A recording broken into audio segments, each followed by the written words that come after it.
And welcome back to Who Would Win, the week of Who Would Win. This one comes to us from the Great Demon. Well, that's a really interesting matchup. He asks, who would win a fight? Maui from Moana, and I'm Maui, versus, oh dear Lord in heaven, that's terrifying. Sorry, I'm getting some information up while I was talking, uh, and there's a live stage show of Moana, and the giant Maui head is horrifying. Anyway, um, I need an adult. So anyway, Maui versus Regigigas from Pokemon, which he is a giant monster, and he's fought giant monsters before. So I mean, going over Maui is a demigod in the Polynesian lore. Or I believe it's South Pacific anyway. Now his background, it's unknown. Let me see here. Apparently, the parents threw him into the sea as an infant and left him for dead. He was saved by the gods, who raised Maui, granting him supernatural abilities, immortality, and the magic fish that allows him to shapeshift despite his demigod status. Maui's cruel upbringing would forever scar him, feeling rejected by humans. Basically, so Maui's a demigod not by birth, but by association, adoption, and given abilities. So, in terms of his actual abilities, he actually doesn't have a huge amount. Now, he has godly strength. The latter allows him, he can jump extreme heights. He's got, in terms of his leg strength, allowing him to just, jump around and move. He also has strength that lies in his lungs, which can produce massive gusts of wind that clear paths surrounding him. He uses his ability to harness the breeze in the world's air. In terms of his actual physical strength, it's not exactly clear how strong he actually is. We see him one-handed lift a boat without any issue whatsoever. It's said that he was able to lasso the sun, even pushing up the sky. However, whether or not these are accurate statements or just him boasting feats and then, exaggerating them, he has the tattoos to prove that he did that. And the sea is a living thing, so in some ways, so it is difficult to say how strong he actually is. It's even reading the wiki right now. It says his superhuman strength allowed him to perform impossible feats such as single-handedly dredge up islands, lassoing the sun, and even punching up the sky. In theory, if he were that strong, he should be able to beat the lava witch version of Heart of, oh god, what was it? Tamatoka? No, that's the crab. The Heart of Fatiti. So yeah. If he should have been able to beat Lava Witch Fatiti, no problem, if he's literally that strong. I think these are, on some levels, exaggerations, but his strength is magic-based or supernaturally based, so you could make some arguments. His immortality, he is virtually immortal in the sense that he does not age. He will live forever as long as he does not, as long as he doesn't get killed. It's how he likely survived being on the islands for time with little food or little to no food or water. Though you could make an argument, because he was going to eat hay, that he does need to eat. He probably was just fishing most of the time. Allows him to survive attacks from monsters and deities that would greatly injure or kill a normal person.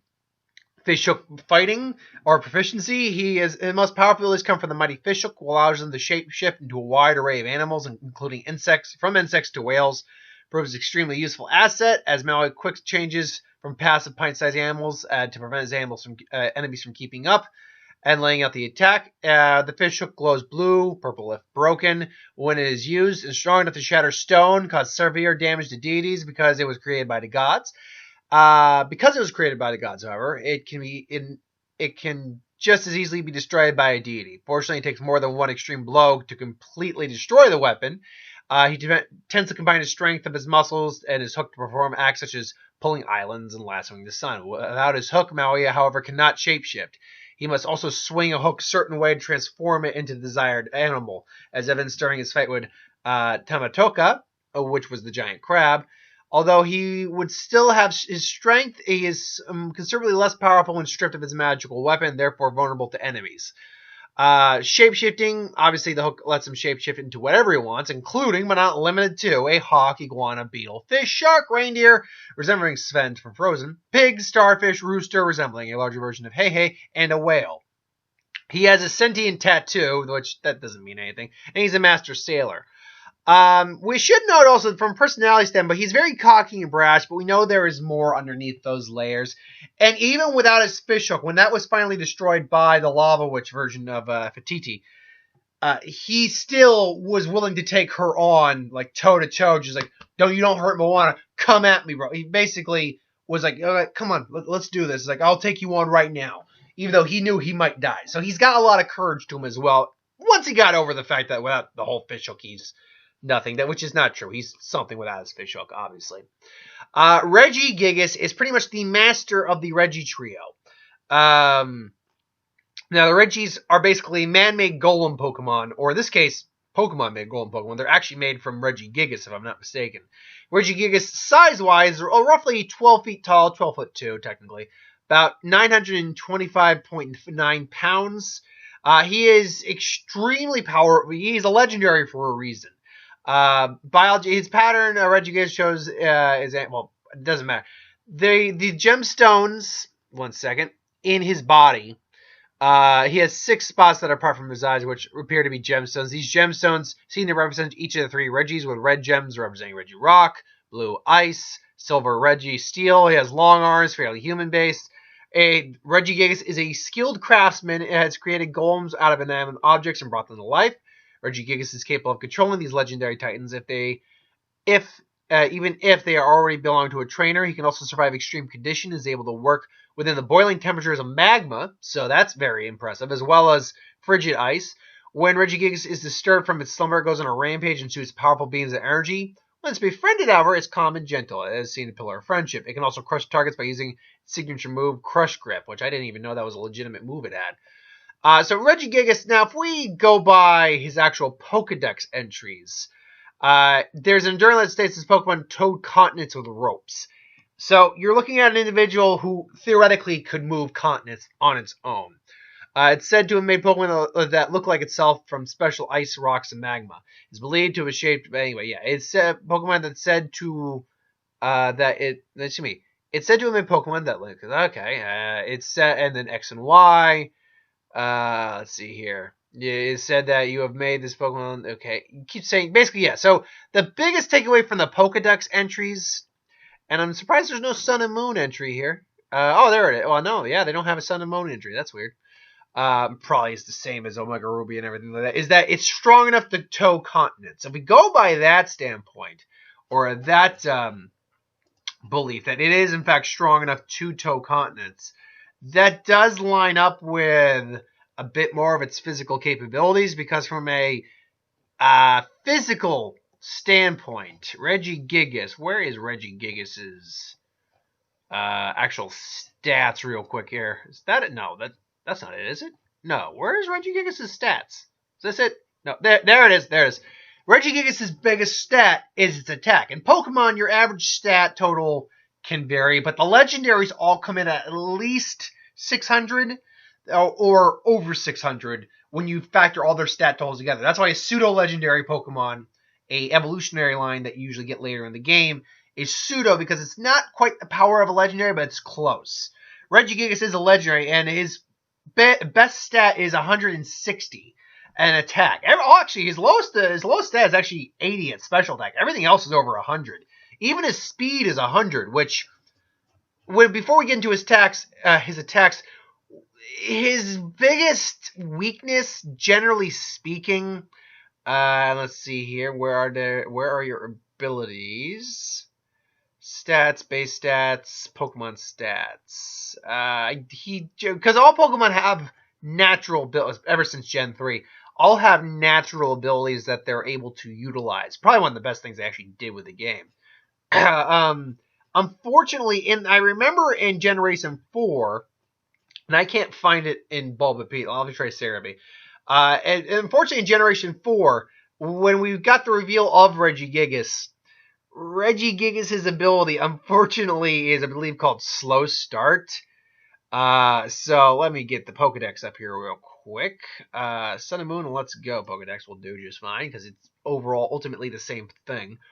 Alright, it'll give me the same result. Here we go. Sinnoh, Regigigas. Slow Start essentially means for 5 turns, at the beginning of the fight, his speed is halved. So instead of a base of 100 for his speed, which is impressive, yep, he doesn't even have a hidden ability. It's just slow start. It's halved during the first 5 turns. It's sent out. Not the best start. And yeah, Crush Grip apparently is a signature move of Regigigas. I was unaware of this. Yeah, because you usually catch Regigigas at like level 70 or something like that. Or you catch him at a pretty high level.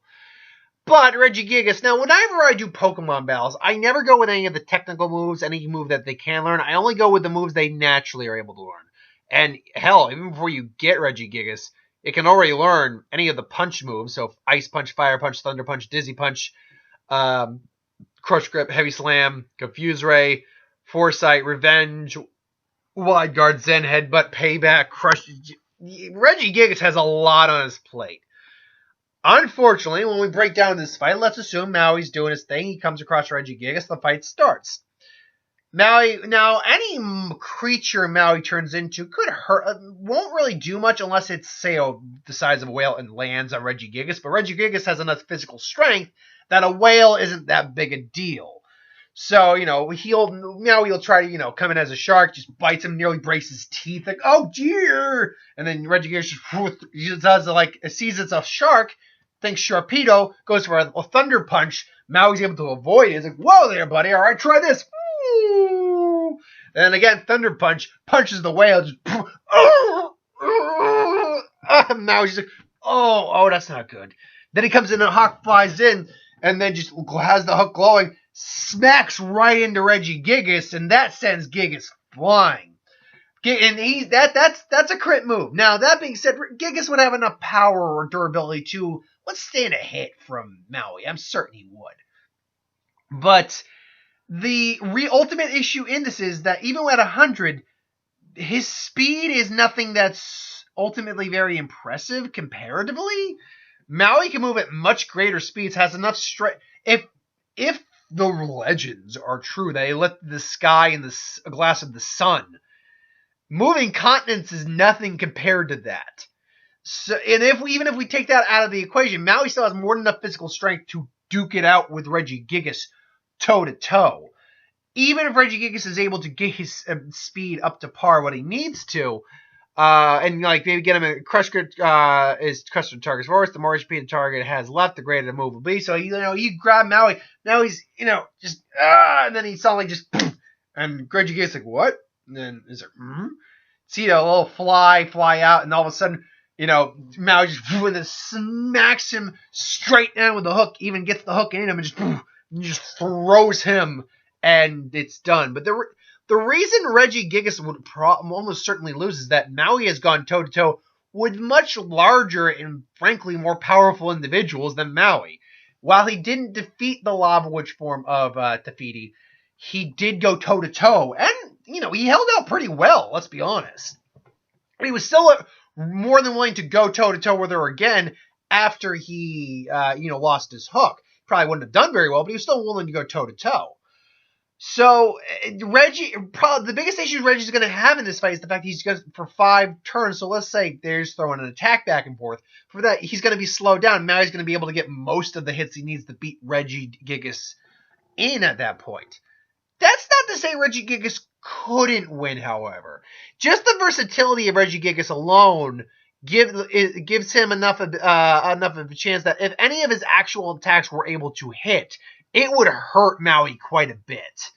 But Maui's shape-shifting allows him to more likely avoid most of these. His best bet would probably be to use Confuse Ray, briefly stun Maui, and then get a punch attack, or even like a Giga Heavy Slam or Giga Impact. Any of those would be the best bet to do. So in that case, I can't give Maui 100%. I can't do that. I'll give him the majority. I will definitely do that. But I will go 85-15. I think there's a legitimate 15 because of the versatility of Regigigas. That's the thing normal type Pokemon have above any other type of Pokemon, is that they can learn probably more types of attacks than any other species of Pokemon can, or type of Pokemon can, because they're not burdened by the limitations of their type per se. Normal is technically the jack of all trades type. So I'll go 85% Maui. I think there's a reasonable 15% chance where Regigigas does win, or scenario where Regigigas does win. Ultimately, though, I'm going with Maui for this fight. But what do you think? You think Maui wins all the time? You think Regigigas pulls out more wins than Maui? Let me know in the comments below. Thanks for watching, though. I hope you enjoyed. Like, comment, share, and subscribe. As always, if you want us to review something, put in the comments below. Let us know. We'll do a review of it at some point. Ideas for who would win, Star Wars, superhero magic, what if, anything I do on the channel. Put that in the comments below. Let me know. I'll get to that at some point. So I got 2 more who would wins. Then well, technically 3 when you count. I'm going into Monday. I got a what if. I got the box office, and it's PAX East this weekend. So stay tuned for some War of the Spark spoilers coming this weekend. Till then, though, thanks for watching. I'll see you next time.